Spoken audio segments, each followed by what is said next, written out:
रहमत सुलताना फाउंडेशनच्या प्रथम वर्धापन दिनानिमित्तानं सामाजिक कार्यकर्त्यांना समाज मित्र, रुग्ण मित्र, आरोग्य मित्र आदी पुरस्कारानं गौरवण्यात आलं।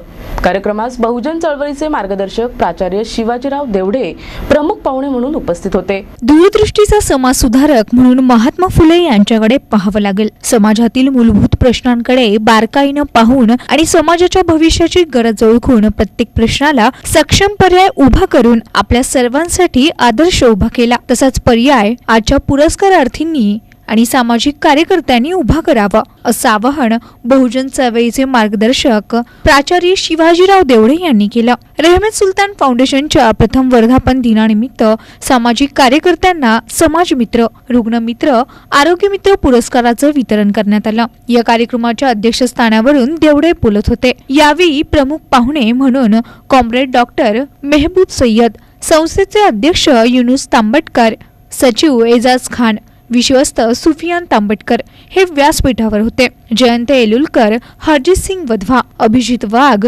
सचिन गुलदगड, प्रकाश कोटा यांना समाज मित्र पुरस्कारानं राजूभाई शेख यांना नेत्रमित्र, तर गरजू रुग्णांना अल्पदरात आरोग्य सेवा देणाऱ्या अल करम सोशल एज्युकेशन सोसायटीला आरोग्य मित्र पुरस्कारानं सन्मानित करण्यात आलं। सर्व पुरस्कारार्थींनी आपलं मनोगत व्यक्त केलं। NTV news Ahmednagar.